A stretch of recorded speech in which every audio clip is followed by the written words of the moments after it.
अन अबी हुरैरह रज़ियल्लाहु अन्हु अन्न रसूलल्लाह सल्लल्लाहु अलैहि वसल्लम क़ाल इज़ा मातल अब्दु इन्क़ता अन्हु अमलुहु इल्ला मिन सलास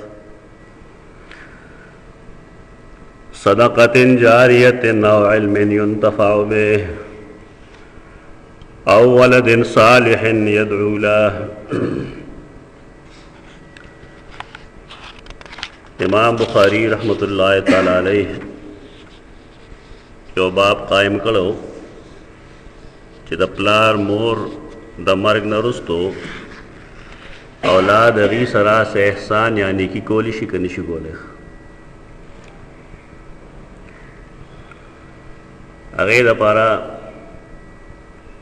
अहादीस पेशकोल तेरजुमा के तासो यो हदीस और दले अगे जेल के मुंगदा हम वेलू चिकला कला अल्लाह रब्बुल इज़्ज़त द यौमड़ी दरजात उचित की बुलंद की याद आओ गुनाह माफ़ की नागा तपोस की चरबा द अमल खुमान निकले तासूशु खुदा अल्लाह जवाबदाई चला स्ता बची स्ता पार दुआ करेला और दागे द बरकता दा कार शेरे ये हदीस नदा मालूमेगी कि पस दमरगा इंसान मड़ोता दुआ कवलिशी पदे के हिस किस्मा शक शुभा निश्त नूर आमाल मसलन तिलावत कवल अगपसे खैर खैरात कवल कुरान मजीद लुस्तल दुरूद लुस्तल पदे के उलमा कुराने के इख्तिलाफ साथी यौराय दे बाप किदा होंगे चिदखपल औलाद ने अलावा दबल चा द कुरान लुस्तल मली तंदरस तयौराइश तरह आगे इल्मी बहस या इख्तिलाफ न जिक्र को सिर्फ दाखी तास्ता च दुआ या उदासी चीज दे चिपाए के दहिच्चा से इख्तिलाफ निश्त मुत्तफ़क़ुन अलैह खबर रहा चिका हर सोक हर चाहता दुआ कई बड़ी था न अल्लाह रब्बुल इज़्ज़त दागे फ़ायदा और कई द इंसान दा अमल द पारा दा दुनिया दा और वे की वही दुनिया मज़राअतुल आखिरा दुनिया द आखिरत तपारा पटे रहा हदीस न रहे खुदायो माकूल खबर रहा सड़े दिल तसो करी न अल तक दागे सिला व मिलोश बदला व मिलोश के इंसान दिल तने के की न अल तक वह बदला मिलोशी और के इंसान बदेव की नाल तक वह बदला मिलोशी लेकिन बाज़ आमाल दासिली चे इंसान अगकड़ी देत तिली लेकिन दागे आमालो समरा दताप कबर की और दारेंगे आखिरत के मुसलसल मिलावी लेकिन सड़े मुंस कई बिलफरज दे चिकल मुल्शी ब्या मुंशी बोले रका अमल कवल रखतम शुरी कबर के कदारी हदीस के जमा मूसा अलैहिस्सलाम मुलिदो कबर की मूस को फलाने में उलिदो मुंजे को या बिलफरज दबादे अहादीसों के दादी चबाद नेकान बंदगान दमाजिगर वक़्त के अगी मलाइक को दवी चिमा प्रेग रहे माजिगर मूस को दे तमसीली उमूर हुई और देना मकसद दमू जहमियत वाजह कौली कबर के दगा शांति मूज नहीं की दागे वजह दारा च कबर दुमरा अरत बेरत नहीं चे इंसान पे के उतरेगी और ब्याह टिट रुकूट के ब्याह सजदोगी तो देना दागे अमल अहमियत का रकवल मकसद दे चदा अमल ढेर जात अहम दे हकीकत बायला नहीं हमल انقطاع د عمل شي انسان سنیک عمل نشي کولی او دا غي وجه دا چې په قبر او برزخ کې یا په آخرت کې انسان اعمال نشي کولی دا عمل میدان دنیا دا ځکه قبر کې انسان سره نفس او شیطان نه وي آخرت کې هم د سره نفس او شیطان نه وي نو کته هلته سنه کې کوي ناغه د تلذذ د پاره د مزو د پاره اگر ثواب یا د عقاب یا په دې بنیاد نه چې تبا الله پاره اجر ورکړي یا ونه ورکړي دا څه دنیا کې کیږي په دنیایي اعمال باندې کیږي نو دا خو اتفاقی خبره چې انسان کله مړ شنه عمل ختم شوی البته بعضې کسان داسي چې د هغې اعمال الله ختمی نه بلکې د هغې هغه ته مسلسل بونس ملاویږي مسلسل د دې فایده هغه ته ورسي په دې حدیث کې کوم چې ما لوستلی دی د سیدنا ابو هریره رضی الله تعالی عنہ په دې کې رسول الله صلی الله علیه وسلم هغه مونږ ته دا ښیي چې زمونږ اعمال هغه کوم اعمال داسې دي چې پس د مرګ انسان ته د هغې فایده ورسي حدیث کرا دی یو سړی هغه یو داسې طریقه جوړه کړي چې هغه ښایسته وي دا مطلب نه چې عبادت جوړږي د مسلمانانو د ترقۍ دپاره د هغې د دین د زده کړې دپاره یا په هغې باندې د رحم و کرم صبر انور بنیادی عوامل د هغې دپاره څه طریقه څه شی جوړ کړي سنت حسنه جوړ کړي نو الله رب العزت تر قیامت دل اجر ورکړي چې کله نور خلق پاغه عمل کوي او که یو سړی یو داسې سیز جوړ کړي چې هغه د بدعت زمره کې راځي یو ناروا کار یې وکړو مثلا د آدم علیه السلام زوی دی هغه خپل رور قتل کړی دی قابیل لګېدلی دی حابیل یې مړ کړی نو مرګ خو مخکې چا نه وکړی دا دنیا کې لومبنی مرګ دی چې شوی دی دا دغه بدعات مراد دي د یو جرم بنیاد یې کېښود نو حدیث کې راځي اوس چې څومره خلق قتل کوي او څومره انسانان مړه کوي نو په هغې ټولو کې د قابیل برخه ده ځکه ده د دې طریقې ایجاد کړی ده د یو ناروا څیز د یو ګناه بنیاد یې ایښی دی نو که یو سړی د نیکۍ بنیاد کړي نو چې څومره نیک خلک په هغې عمل کوي نو د هغې عمل کوونکو په اجر کې الله د لومبني سړي له هم اجر ورکوي دا خو عامه قاعده شریعت ښودلې ده چې چا سنت حسانه اجرا وکړه نو تر قیامته پورې الله د هغې اجر دله ورکوي خو دې حدیث کې چې څه ښیي نو هغه نور درې څیزونه دي امام سیوطي هغه څیزونه چې هغه انسان ته پس د مرګه فایده ورکوي هغه یې جمع کړي دي هغه تقریبا 15 اشیا دي یوازې دا درې نه دي لیکن دې حدیث کې د دریو تذکره ده په دې چې مونږ سوچ کوو نو دا څیزونه دي چې دې فایده پس د مرګه جاری وي لکه خیر خیرات کوي خلک خیرات عربی کې د خیر جمع ده خیر نیکۍ ته وایي پښتانه خیرات دې ته وایي چې انسانان چېرته کې څه ډوډۍ پخه کړي روجي پخېږي هغې ته خیرات شریعت دې ته صدقه وایي او خیرات مطلق نیکۍ ته وایي که سړی مونځ کوي نو هغه هم خیرات دی او کدی حج کوي نو هغه هم خیرات دی کدی سلار جوړوي نو هغه هم خیرات دی کدی چا غریب غرواله کپړې اخلي نو دا هم خیرات دی کدی د یو طالب علم په ځای باندې فیس ورکوي نو دا هم خیرات دی یعنې خیر او خیرات دا نیکۍ ته ویلی شي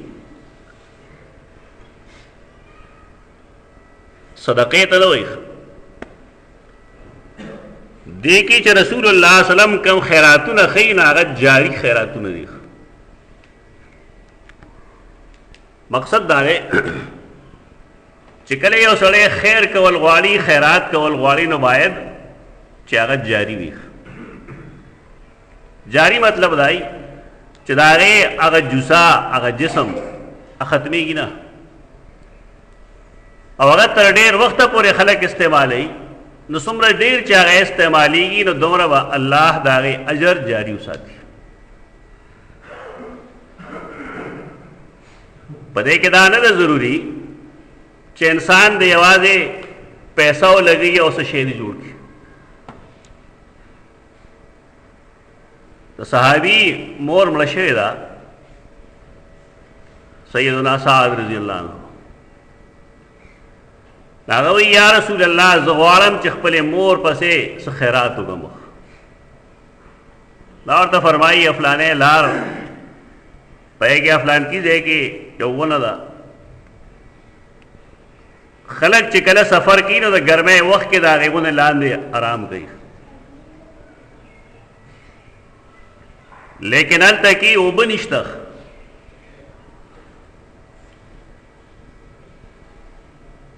تکلیفی خلکو ته لہذا تو داسې وکړه چې هلته کې یو کوی وکنه او دا یې کوی اوبه خپلې مور پسې خیرات کړه او فرمایا او آیا چې هذا لأم سعد یا الله دې کوی اجر دا ته د سعد مور ته ورسوي. اوس په دې څه پیسې نه لګي کوی باندې هغه زمانه کې څه پیسې لګي دی خو محض یو محنت یو کس دو کسانو کو کوی وکنسته شو د هغې اجر هغه الله رب العزت د سیدنا سعد مور له ورکوي. دې ته صدقه جاریه وایي. صدقه جاریه کې دا نه ده ضروري چې خامخا پیسې دې ولګي بلکې سړی که لار سمه کي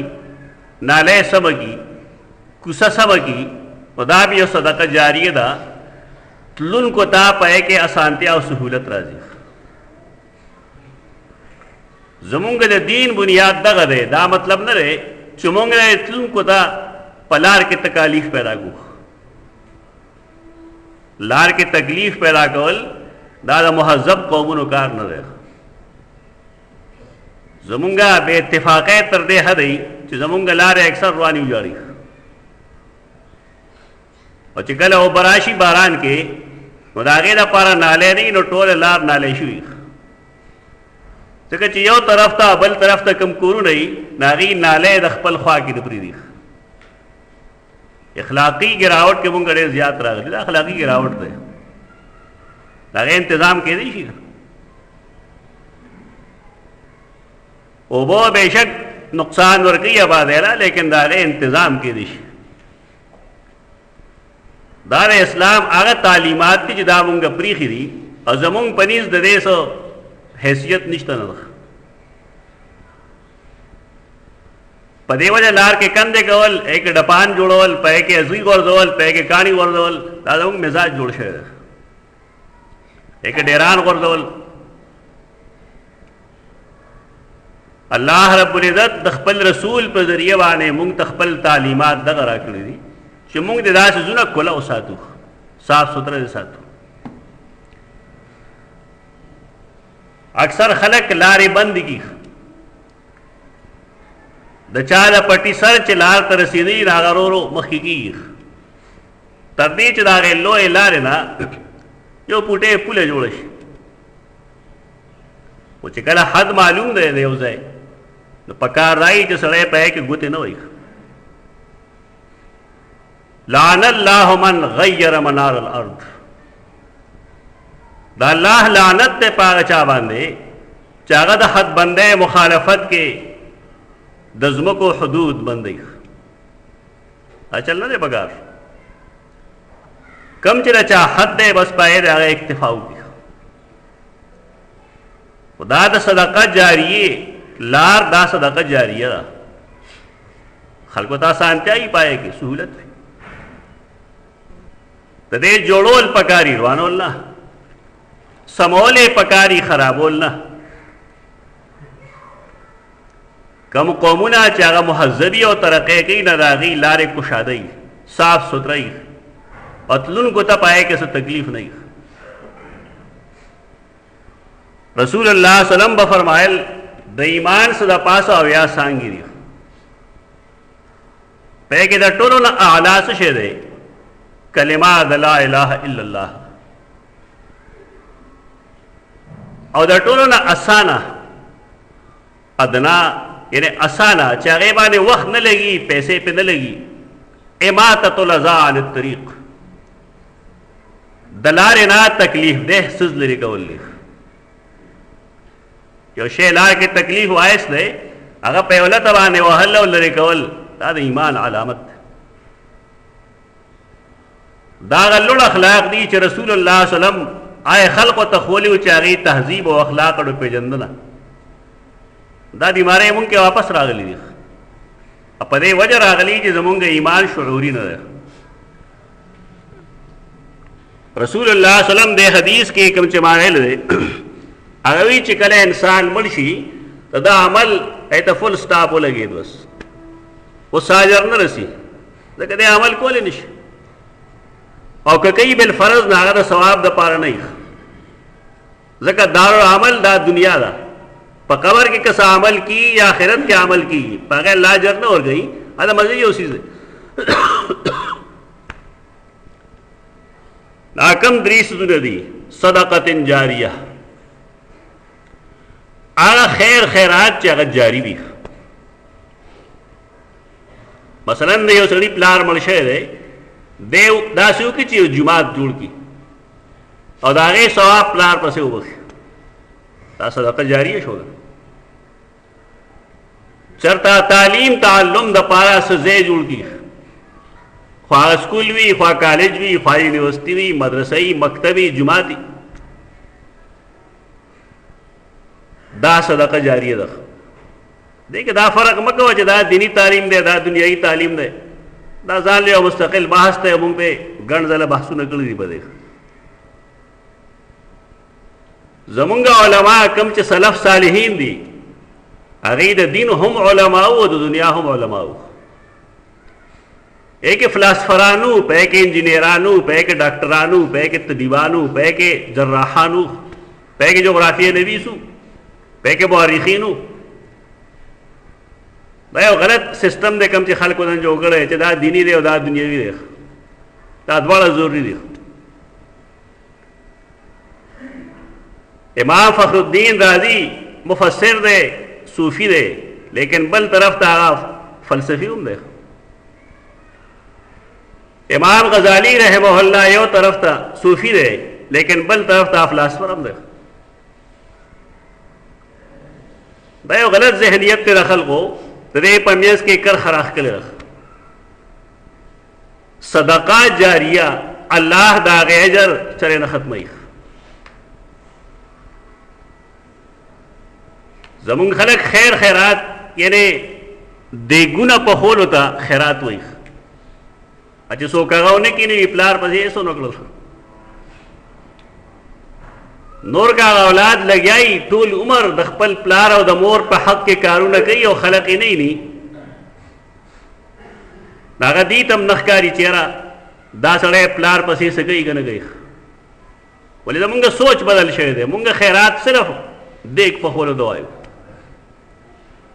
مونږ ته دا خیرات نه ښکاري چې یو سړي څومره پردي بچي پوه کړل په دین باندې، څومره خلکو ته قرآن وښو، څومره خلکو ته حدیث وښو،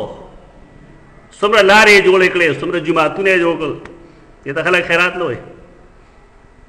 خیرات دې صرف دې ته وایي چې وخوري. خوړل په خپل ځای ضروري دي، لیکن د صدقې جاریې چې کوم اجر دی دا بل څیز نشته. اطعام الطعام په خپل ځای اهم دی، د هغې نه انکار نشته، لیکن صدقه جاریه د دې فایده د هغې نه ډېره ده. خدای یو څیز وښو چې من صدقة جاریه، او دویم یې وفرمایل او علم ينتفع به، یو داسې علم چې د هغې نه فایده اخیستی شي. देखिए ګوره دنیا او د دین فرق نه دی ګوره د علم یو بنیاد یې ایښی دی یو ساینسي ایجاد یې کړی بالفرض څه د خیر کار یې کړی دی شریعت علم دو حصو ته تقسیموي یو علم مفید وي یو علم غیر مفید وي یو علم نافع دی یو علم غیر نافع دی لکه سحر هم یو علم دی لیکن دا علم غیر نافع دی دې کې فایده نشته د لاسونو صفائی کرتبونه کول دام یو علم دی لیکن دا غیر نافع دی هغه علم کې خیر وي او په هغه علم کې برکت وي چې هغه مفید علمي د خلکو جون کې څه پکاري لکه زمونږ رڼا پکاري هغې دپاره بلب وي راډ وي دا یو مفید علم دی مونږ چې کله پخلی کوو نو د هغې دپاره د ماچس د ډبې ضرورت پیښیږي نو کم خلک چې د ماچس د ډبې ایجاد هغې سره شته دی د ماچس نو دا د هغې یو علم دی انتفاع والا په دې چې انسان سوچ کوي نو بیا پوهېږي په دې باندې چې هر مفید علم کې الله اجر ورکوي خو چې کله دنیایي علومو کې دومره فایده ده نو د دین په علم ښودلو کې به څومره فایده وي ځکه دینی علم هغه زمونږ دنیا هم سموي او زمونږ آخرت او قبر هم سموي دنیایي علمونه زمونږ دنیا سموي او آخرت نه بحث نه کوي دې لحاظ سره دینی علوم د دنیایي علومو د پاسه خو اهمیت د دواړو دی علم ينتفع به بعض احادیثو کې دا راځي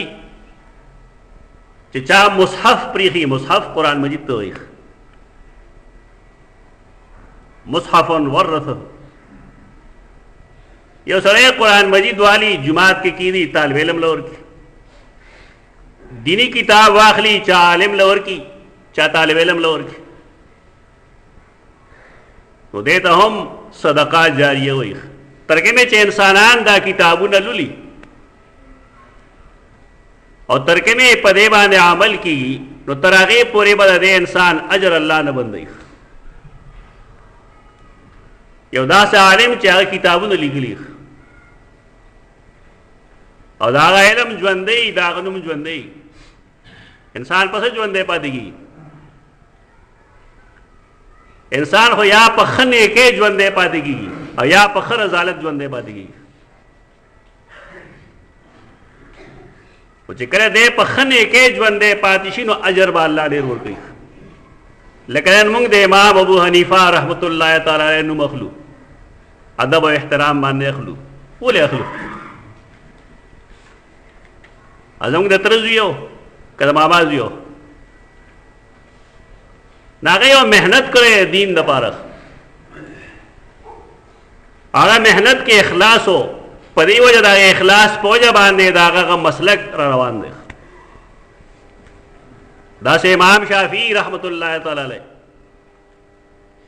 امام مالک رحمت الله تعالی علیه امام احمد رحمت الله تعالی علیه امام ابن تیمیہ امام ابن قیم ابن رجب ابن کثیر دا څومره خلک دی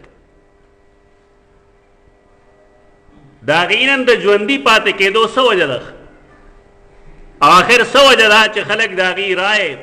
په دین کې ورننباسي د هغې د رایې مطابق د دین مفهوم زده کوي دا د علم کمال دی زمونږ خلک نه عالم پیژني او نه د هغې په حیثیت باندې پوهېږي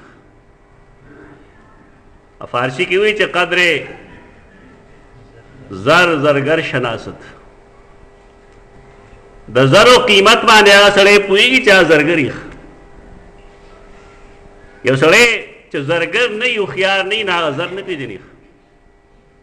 د علم قدردان هغه خلک وي چې هغې علم پېژني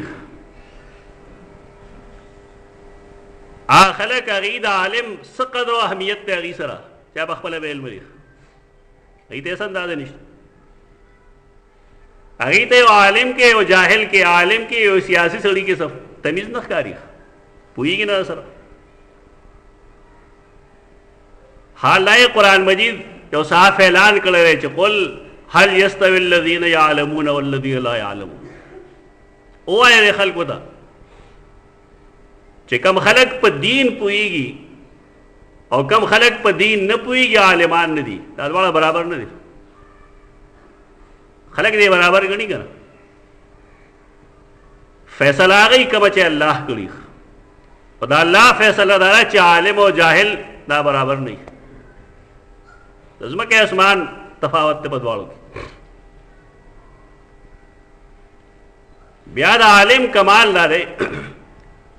چې کدی کتاب ونه لیکي بالفرض خو شاګردان یې جوړ کړي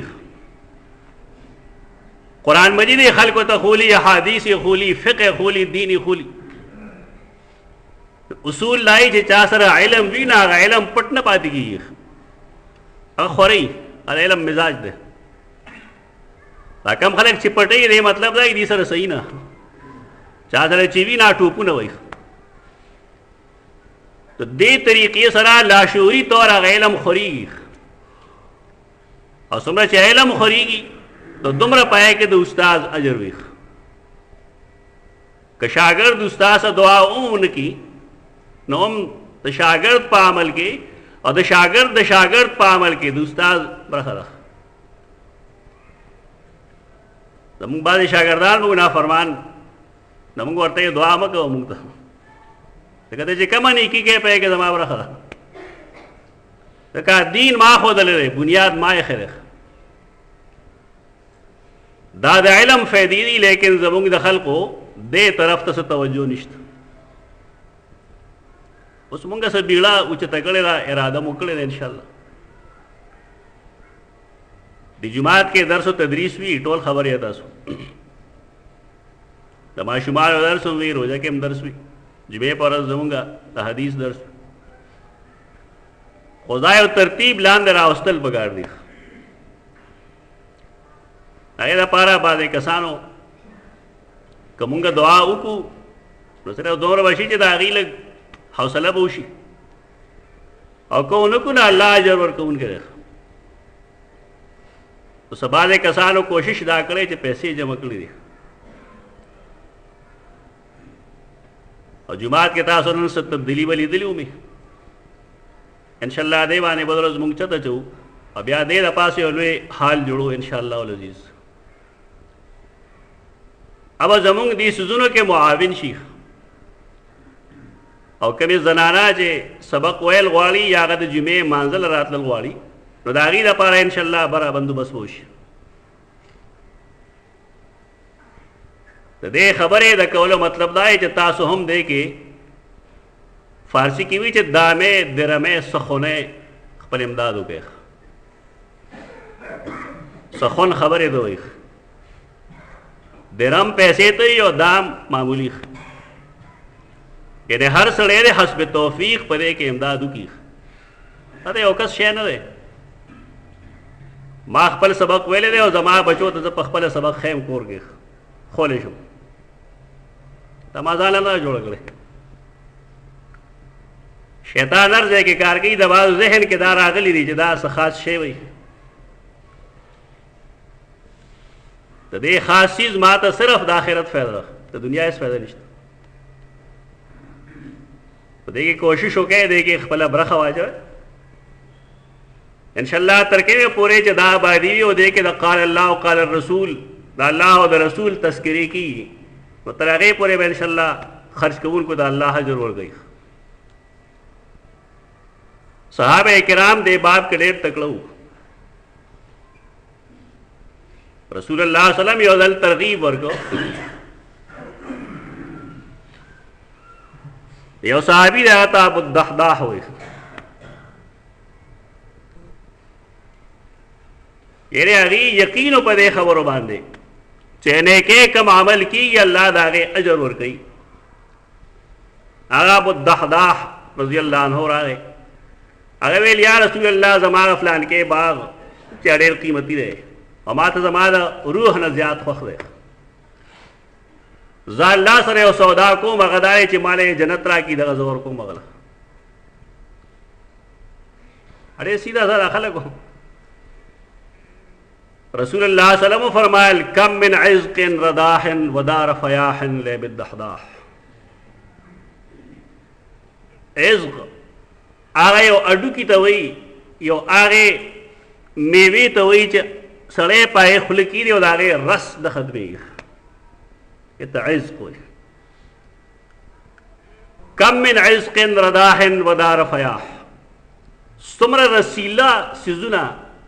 او ارت بیرت میدانونه الله ابو الدحداح له ورکړل صحابه کرام دې کې ډېر تکړه وو زمونږ بدقسمتي دا ده چې مونږ د لاس او خدمت هم جماعت کې نشو کولی دا بدقسمتي ده یو سړی نورس نشي کولی نه کم از کم د هغه لاس روغ دي د هغه خپه روغه ده کم سے کم دغه محنت دی وکړي چې یو ځای د بلاک اخوا کړي صفایي دی وکړي چې یو سړی نه پیسه لګي او نه د هغه د لاس او خدمت دي زما په خیال دې سړي د وجود څه فایده نشته دریم چیز چې کوم رسول الله صلی الله علیه وسلم فرمایا هغه دا و چې او ولد صالح يدعو له ولد بچی ته وایي خواہ کا نارینه او خواہ کا زنانه اولاد به پکار وي لیکن صالح داسې اولاد چې هغه حمور بقر وي خري او ټټواني په داسې اولاد څوک څه کوي